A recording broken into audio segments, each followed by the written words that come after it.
Hello friends, welcome back to my YouTube channel Elite Nursing Classes Center of Excellence. I hope you all are doing well. So friends, आज हम start कर रहे हैं next chapter that is psychiatric medication. So psychiatric medication में हमारा first question है question number 842. A client's medication sheet contain a prescription for sertraline. To ensure safe administration of the medication, how should the nurse administer the dose? सो हमसे question पूछा गया है, client को medication start है, medication sheet में उसको prescribe की गई है सर्टालिन, राइट. सो सर्टालिन क्या है? Sertraline is an anti depressants, right. So anti depressants हैं, वो पर्सन में दी जा रही है. So to ensure safe administration of the medication, कैसे हमने एडमिनिस्टर करना है dose of the drug, right. हमने इंश्योर करनी है कि सेफली हम एडमिनिस्टर करें मेडिकेशन को, तो हम मेडिकेशन को किस वे में एडमिनिस्टर करें सो दैट हम सेफ एडमिनिस्ट्रेशन इंश्योर कर सकें, right. So anti depressants, as I told you, sertraline is classified as anti depressants drug. So जो सर्टालिन है जनरली हम एडमिनिस्टर करते हैं डेली, राइट. डेली हम एडमिनिस्टर करते हैं ड्रग को, एंटी डिप्रेसेंट्स हैं. सो हमने डेली इसको देना है और सेम टाइम पे हमने पेशेंट को देना है. सो सेम टाइम पे मैक्सिमम टाइम हम पेशेंट को ये इवनिंग में देते हैं ड्रग. इवनिंग में क्यों देते हैं? बिकॉज जो इस मेडिकेशन के साइड इफ़ेक्ट हैं लाइक ड्रॉजीनेस इसकी वजह से पर्सन में होता है. सो दिन में लाइक पर्सन जैसे थोड़ा एक्टिव होता है तो उस टाइम पे पर्सन पूरे दिन में भी ड्रॉजीनेस रहेगा, तो हम क्या करते हैं उसको इवनिंग में देंगे, राइट. सो इवनिंग में क्या है कि पर्सन के सोने का टाइम हो जाता है, सो उस वजह से हम इवनिंग में पर्सन को देंगे because this medication cause side effect. So अगर हम इवनिंग में दे रहे हैं तो डेली हमने उस मेडिकेशन को इवनिंग में ही पेशेंट को एडमिनिस्टर करना है, राइट. तो चलते हैं ऑप्शन की तरफ. First option is on an empty stomach. So इसमें कोई हमें जो सर्टालिन है इसमें हमें कोई ये चीज़ नहीं है कि हमने एम्प्टी स्टमक देना है या विद फूड देना है, राइट. सो अगर पर्सन में जीआई प्रॉब्लम आ रही है तब हम उसको उसके अकॉर्डिंग हम उसको एम्प्टी स्टमक भी दे सकते हैं और विद फूड भी हम एडमिनिस्टर कर सकते हैं. तो इसमें हमें इस चीज़ की कोई स्पेसिफिकली हमें बताया नहीं गया है क्वेश्चन में, right. Second one is eight the same time each evening. Yes, same time पे देंगे और हम इवनिंग में देंगे कि हमारी एक कंसिस्टेंसी होनी चाहिए जब हम मेडिकेशन पेशेंट में दे रहे हैं. इधर हम एंटीसाइकोटिक दे रहे हैं, इधर हम एंटी डिप्रेसेंट्स दे रहे हैं, राइट. सो इसमें एक कंसिस्टेंसी होनी चाहिए, सेम टाइम पे देनी है, डेली देनी है एंड सेम टाइम पे देनी है, राइट. विदाउट डॉक्टर प्रिस्क्रिप्शन आपने मेडिकेशन स्किप नहीं करनी है या ऐड नहीं करनी है, right. So next is evenly spaced around the clock. No, as I told you, जैसे हमें बोला गया है हमने वैसे ही लेनी है एंड डेली हमने लेनी है. As needed when the client complaint of depression. No. So as we discussed in previous classes कि जो डिप्रेसिव पेशेंट होते हैं दे आर सो मैनिपुलेटिव होते हैं और इनमें सुसाइडल रिस्क भी ज़्यादा होता है. सो हमने लास्ट क्लास में हमने ऐसे क्वेश्चंस देखे भी थे जिसमें ये चीज़ें हमने बताई गई थी. तो हमने पेशेंट की कंप्लेंट के अकॉर्डिंग हमने मेडिकेशन नहीं देनी है, राइट. सो ये मेडिकेशन हमने रेगुलर देनी है पेशेंट को, right. So our correct option is option number 2, at the same time each evening. Evening में हम क्यों दे रहे हैं? Because this medication cause drowsiness, right. So next question is question number 843. A client with schizophrenia has been started on medication therapy with clonazepam. The nurse should assess the result of which laboratory study to monitor for adverse effect from this medication. So हमसे question में पूछा गया है client with schizophrenic patient है उसको start की गई है मेडिकेशन थेरेपी, क्लोंज़ापाइन हम पेशेंट को दे रहे हैं। सो एज अ नर्स आपने असेस करना है कौन सी लेबॉर्ट्री स्टडी रिज़ल्ट आपने मॉनिटर करने हैं इस मेडिकेशन के एडवर्स इफ़ेक्ट को देखने के लिए। आपने एडवर्स इफ़ेक्ट देखने हैं, तो एडवर्स इफ़ेक्ट देखने के लिए आप कौन सी लेबॉर्ट्री टेस्ट पेशेंट का करोगे, right? So clozapine, so clonazepam is an antipsychotic medication. So antipsychotic medication is of two type: typical antipsychotic and atypical antipsychotic. Typical means specific, right? Specific means it is used only for schizophrenia. And atypical antipsychotic is non specific, means किसी और medication के साथ किसी other disorders में भी हम इनको दे सकते हैं, राइट? तभी हम इसको बोलते हैं specific and non specific. I think ये आपको क्लियर हो चुका होगा, right? So clozapine is an antipsychotic medication, and antipsychotic medication is classified in two categories, that is typical and atypical antipsychotic medication. Typical antipsychotic is known as specific. So specific हम क्यों बोलते हैं? Because this medication is used only for schizophrenia, right? जैसे इसमें आ जाएंगी haloperidol, आ जाएगी क्लोरोप्रोमाजिन, आ जाएंगी, और atypical non specific. So non specific can work with other disorders, right? So इसमें आएगा हमारा जैसे क्लोंज़ापाइन आ गई, वेल्पोरेट आ गई, राइट? रेस्पेरिडोन आ गए, राइट? सो ये आ गए हमारे एटिपिकल के एग्जाम्पल। सो क्वेश्चन पे आते हैं। क्वेश्चन में पूछा गया हमारा क्लोंज़ापाइन, हमें पता चल गया it is an atypical antipsychotic. So main side effect of clozapine is this medication cause agranulocytosis, right? Agranulocytosis means इसमें WBCS के लेवल को ये बहुत ज़्यादा डिक्रीज़ कर देता है, एंड ये कंडीशन बहुत ज़्यादा फेटल होती है पेशेंट के लिए अगर इसको हम डिटेक्ट नहीं करते हैं टाइमली, राइट? सो इसका साइड इफ़ेक्ट क्या है? ए ग्रेन्युलोसाइटोसिस। सो ए ग्रेन्युलोसाइटोसिस मीन्स हमने वाइट ब्लड सेल को, हमने इसके लेबोरेटरी टेस्ट हमने क्या करना है कि हमने WBCs को असेस करते रहना है, राइट? सो चलते हैं ऑप्शन की तरफ। First one is the platelet count, platelet पे कोई इफेक्ट नहीं है, ब्लड ग्लूकोज लेवल पे कोई इफेक्ट नहीं है, लीवर फंक्शन पे कोई टेस्ट इफेक्ट नहीं होगा इसका। वाइट ब्लड सेल असेस करके हम इसके साइड इफेक्ट, एडवर्स इफेक्ट और साइड इफेक्ट हम असेस कर सकते हैं, right? So our correct option is option number 4. So next question is question number 844. A client is scheduled for discharge and will be taking phenobarbital for an extended period. The nurse would place highest priority on teaching the client which point that directly relates to client safety. Client को schedule किया गया है, discharge plan schedule किया गया है client का, and will be taking phenobarbital. वो phenobarbital लेना, उसको फिनोबार्बिटोल वो पेशेंट कंटिन्यू करेगा एक्सटेंडेड पीरियड के लिए। So nurse would place highest priority. आप हाईएस्ट प्रायोरिटी अपनी टीचिंग में क्लाइंट को क्या दोगे जिसमें हम उसकी क्लाइंट की सेफ्टी से रिलेटेड हो, right? So phenobarbital is an hypnotic and anticonvulsant medication, right? Hypnotic है and anticonvulsant है।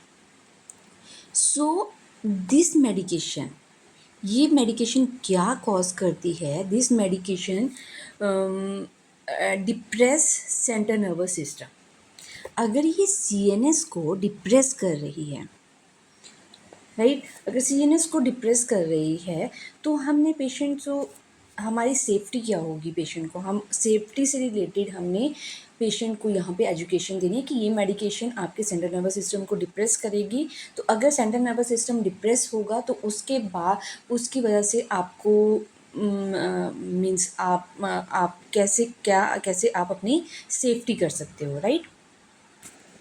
तो सबसे पहले हमने पेशेंट को बोलना है कि आपने इस मेडिकेशन के साथ और कोई ऐसी ड्रग नहीं लेनी है जो आपके सेंट्रल नर्वस सिस्टम को डिप्रेस करती है, लाइक अल्कोहल हो गया, तो अल्कोहल आपने बिल्कुल नहीं लेना है when you are taking this medication, right. क्योंकि अल्कोहल क्या करता है, alcohol also depress person central nervous system, right. So चलते हैं ऑप्शन की तरफ। First option is take the medication only with meal. So this medication may be given without regard to meal, right. So इसका कुछ safety से इस हम relate नहीं कर रहे हैं, right. So next is take the medication at the same time each day. So अगर सेम टाइम ईच डे अगर हम पेशेंट को ले रहे हैं, मेडिकेशन ले रहे हैं, तो इससे क्या होगा, ये एनहेंस करता है compliance and maintain more stable blood level of the medication, right. ये कंप्लायंस को क्या कर रहा है, एनहेंस करता है और ब्लड लेवल ऑफ मेडिकेशन को मेंटेन रखता है अगर हम सेम मेडिकेशन रेगुलर लेते हैं और सेम टाइम पे लेते हैं daily, right. Next is use a dose container to help prevent missed dose. So ये भी पेशेंट यूज़ करते हैं, बट हमसे सेफ्टी से रिलेटेड पूछा गया है, तो हमने फोकस करना है हमारा correct answer, right. So fourth one is avoid drinking alcohol while taking the medication. So yes, यही होगा, this one is the correct option because phenobarbital is hypnotic and anticonvulsant medication, and phenobarbital depress our central nervous system. If this medication is given with the other central nervous system depressant medication or other kind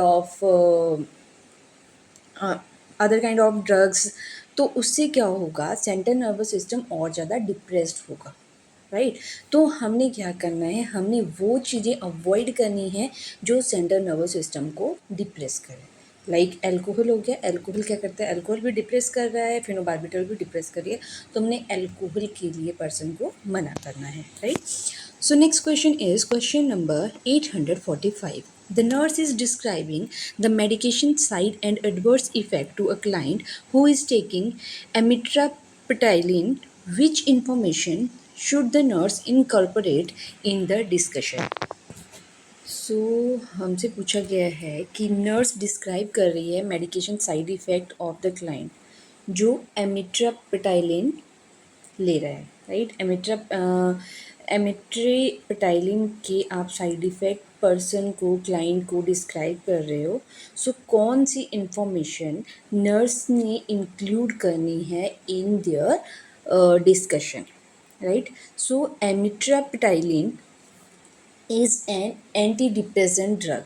so anti depressants हमारे पास जो classification है, like ये आती है हमारी tricyclic antidepressants में, right.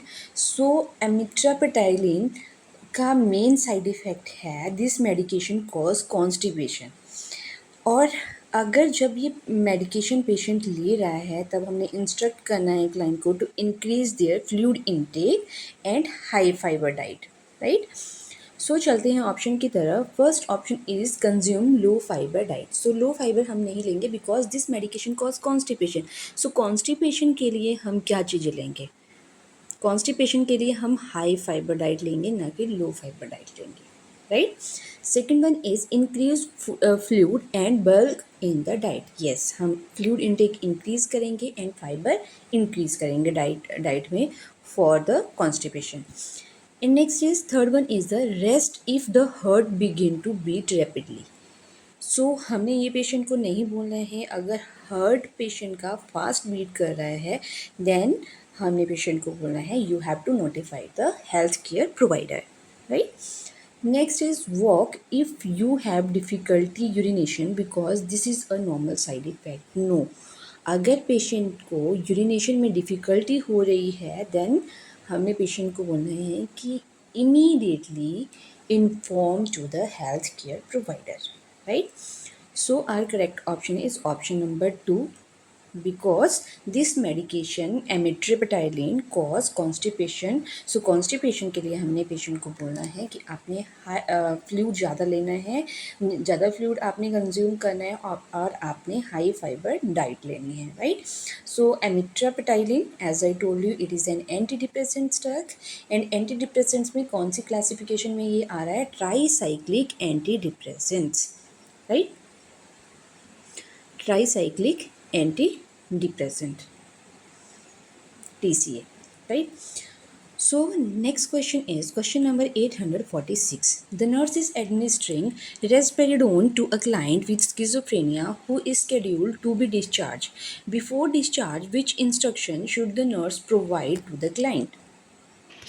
So nurse administer कर रही है रेस्पेरिडोन टू द क्लाइंट जो स्किज़ोफ्रेनिया से सफ़र कर रहा है. सो उसको डिस्चार्ज कर रहे हैं. सो बिफोर डिस्चार्ज आप क्या इंस्ट्रक्शन दोगे to the client, right? Mainly किस चीज़ के लिए? Risperidone. So risperidone is a atypical antipsychotic medication. So risperidone cause orthostatic hypotension, right? Orthostatic hypotension. So orthostatic hypotension ये कॉज करता है. सो ऑर्थोस्टैटिक हाइपोटेंशन में हम क्या इंटरवेंशन पेशेंट को देते हैं वो हमने इस क्वेश्चन का आंसर देते समय हमने ध्यान रखना है, राइट?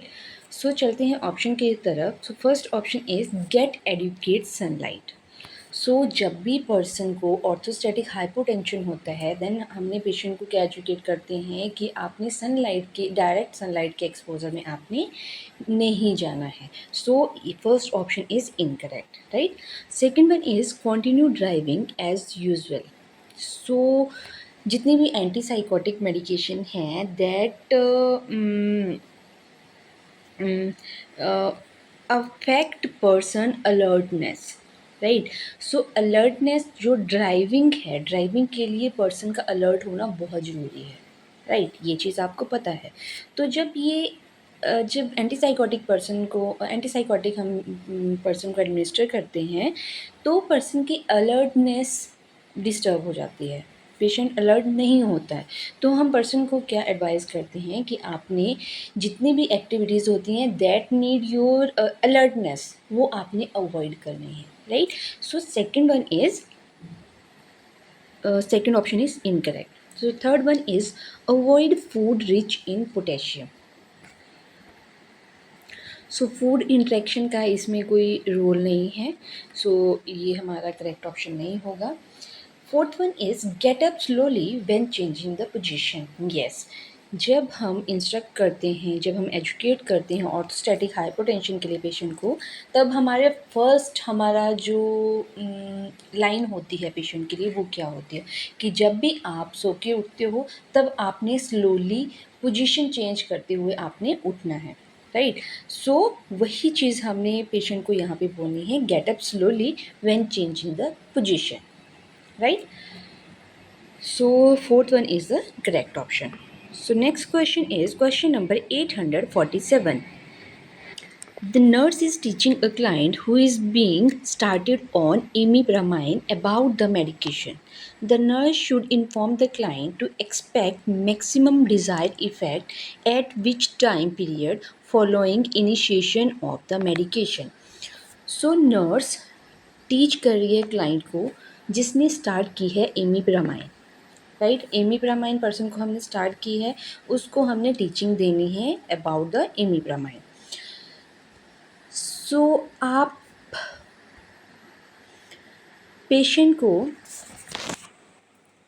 क्या इन्फॉर्मेशन दोगे कि आप कितने टाइम तक एक्सपेक्ट कर सकते हो maximum desirable effect from this medication, right? कितने टाइम में आपको इसका इफ़ेक्ट दिखना शुरू हो जाएगा, right? Expected maximum desired effect कितने टाइम पीरियड में आपको देखना स्टार्ट हो जाएगा, right? So imipramine is also an anti depressant drug, right? ये भी एंटी डिप्रेसेंट ड्रग है. एंटी डिप्रेसेंट ड्रग में ये आती है हमारी ट्राईसाइक्लिक एंटी डिप्रेसेंट, राइट? जो हमने क्वेश्चन ट्राईसाइक्लिक का हमने क्वेश्चन किया था लास्ट क्वेश्चन. सो ये भी हमारी किस में आती है? इमिप्रामाइन ट्राईसाइक्लिक एंटी डिप्रेसेंट्स में. सो इसका इफ़ेक्ट कितने टाइम में पेशेंट को दिखना स्टार्ट होगा? सो इस मेडिकेशन के इफ़ेक्ट के लिए पर्सन को 2 to 3 वीक लग जाते हैं, राइट? 2 to 3 वीक में इसका असर होना स्टार्ट हो जाएगा, इसके इफ़ेक्ट होना पर्सन में स्टार्ट हो जाएगा. So our correct option is in 2 to 3 week. Right, इसमें तो करेक्ट वो है। First is in 2 months, 2 month में नहीं, during the first week no, during the 6 week of administration no. So our correct option is option number 2. So next question is question number 848. A hospitalized client is started on a monoamine oxidase inhibitor for the treatment of depression. The nurse should instruct the client that which food are acceptable to consume while taking this medication. Select all that apply. So this question is most important question and most common question from antipsychotic medication and monoamines oxidase inhibitor. So monoamine oxidase inhibitor किसकी classification में आ रहा है? Anti depressants की classification में हमारा आता है. सो monoamine oxidase start की गई है पर्सन में, ऑक्सीडेज इनहिबिटर स्टार्ट किए गए हैं डिप्रेशन के लिए पेशेंट में. सो नर्स ने इंस्ट्रक्ट करना है क्लाइंट को कि कौन कौन से फूड एक्सेप्टेबल हैं कि आप कंज्यूम कर सकते हो when you are taking this medication. So इस ये क्वेश्चन एक तो फर्स्टली बहुत ज़्यादा इम्पॉर्टेंट है एंड मैक्सिमम उसमें पूछा जाता है. सो main side effect of monoamine oxidase inhibitor is hypertensive crisis.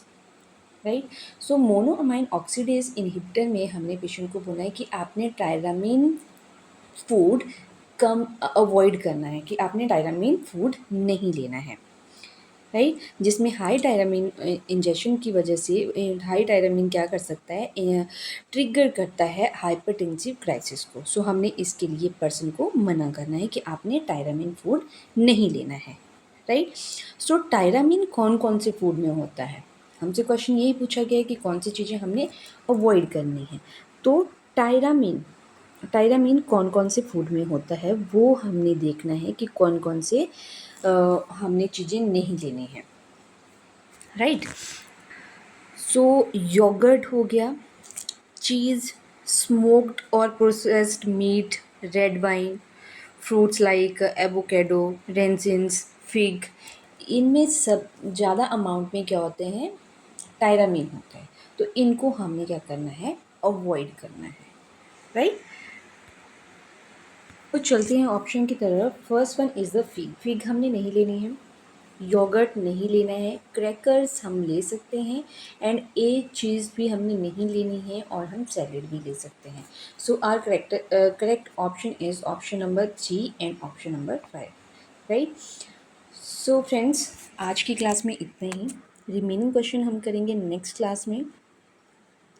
अगर आपने वीडियो को लाइक नहीं किया है then kindly like the video, subscribe my channel and share with your friends. Thank you. Bye bye.